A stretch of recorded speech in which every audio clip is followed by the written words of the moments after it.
Good morning students, welcome to e-learning classes provided by St. Michael's Academy. In this video I am going to teach class 5th science.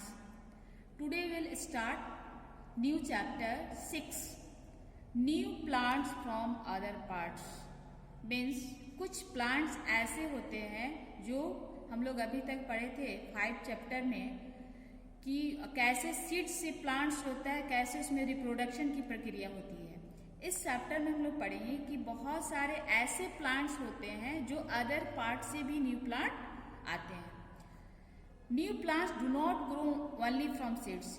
Means ये सिर्फ seed से ही new plant नहीं आते हैं, बल्कि बहुत सारे ऐसे प्लांट्स हैं जो लीफ से हम लोग न्यू प्लांट करते हैं, स्टेम से न्यू प्लांट आता है, फिर रूट से भी न्यू प्लांट्स होता है. So we will discuss in briefly vegetative reproduction. Vegetative reproduction क्या है? वेजिटेटिव रिप्रोडक्शन मीन्स कि जो प्लांट्स जो होता है वो कैसे ये होता है, जो अदर पार्ट से जो रिप्रोडक्शन होता है, अदर पार्ट से जो प्लांट होता है, that is called vegetative reproduction. You know that seeds are produced when pollen grains join up with ovules. Pollen grains comes from male part of flower, while ovules are produced by the female part of flower. This production involved in two sexes and is called sexual reproduction. इस process को हम लोग क्या बोलते हैं? Sexual reproduction, जिसमें mail और female parts दोनों ही इन्वॉल्व रहता है. हम लोग पढ़े थे फ्लावर के पार्ट में कि कौन सा पार्ट मेल पार्ट होता है, कौन सा पार्ट आपको फीमेल पार्ट होता है, और कैसे वो बाय इंसेक्ट बाय विंड दोनों ज्वाइन होता है, देन रिप्रोडक्शन होता है. तो ये चीज़ क्या होता है? Sexual reproduction. But vegetative reproduction में क्या होता है? When we new plants grow from any part of plant other than seeds, the sexes are not involved, so the kind of reproduction is called asexual reproduction. It is also called vegetative reproduction. Means कुछ ऐसे plants होते हैं जिसमें दोनों sex mail और female involve नहीं होते हैं, और वो पार्ट जो है न्यू प्लांट जो होता है किसी भी पार्ट से निकलता है, उसे हम लोग क्या बोलते हैं? Vegetative reproduction. इसमें कुछ गुड साइड्स होते हैं और कुछ बैड साइड्स होते हैं. तो हम लोग पढ़ेंगे कि इसमें गुड साइड्स क्या होते हैं, गुड इफेक्ट क्या होता है सेक्सुअल रिप्रोडक्शन में, एंड एसेक्सुअल रिप्रोडक्शन में बैड इफेक्ट क्या होता है. गुड साइड्स में क्या होता है? The good things about vegetative reproduction is that it is faster. Means ये जो होता है गुड, बहुत तेजी से ये इसका रिप्रोडक्शन होता है. The plant uses less time and energy in reproduce this way. तो इस वे से जो होता है इसमें बहुत ही कम टाइम लगता है और हम लोग को बहुत ज़्यादा मेहनत नहीं करनी पड़ती है वेजिटेटिव रिप्रोडक्शन में. But it is less bothersome and uncertain then that depend on animals, wind और वाटर फॉर पॉलिनेशन.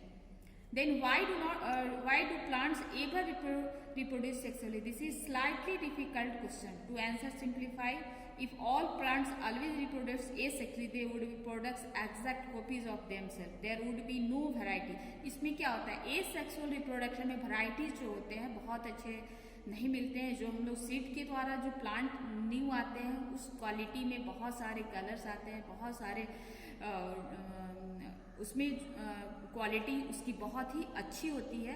तो वेजिटेटिव एंड सेक्सुअल रिप्रोडक्शन में क्या होता है? यही डिफरेंस होता है. इसके कुछ गुड साइड्स हैं, कुछ बैड साइड्स हैं. गुड साइड्स में आपको हो गया, गुड साइड्स की इसमें बहुत एनर्जी कम लगता है, बहुत कम समय में हम लोग ग्रो कर सकते हैं. बट और बैड साइड्स में क्या हो गया कि जो हम लोग एक सेक्सुअल रिप्रोडक्शन में जो प्लांट से हम लोग को जो प्लांट्स का जो क्वालिटी मिलता है वो इसमें नहीं मिल पाता है. टाइप्स ऑफ वेजिटेटिव रिप्रोडक्शन, इसमें हम लोग पढ़ेंगे कि कैसे वेजिटेटिव रिप्रोडक्शन बहुत टाइप से होता है. Special roots, special stem, leaves. तो हम लोग one by one we will discuss about this. Special roots. Some plants have specially modified roots that store foods. These roots are called storage roots. कुछ ऐसे ये roots होते हैं जिसमें जितने भी ये होते हैं वो स्टोरेज होते हैं, उसको हम लोग क्या बोलते हैं? Storage roots. Okay children. something normally, that is the store food. Storage roots store food to help the plant to prepare to times of shortage.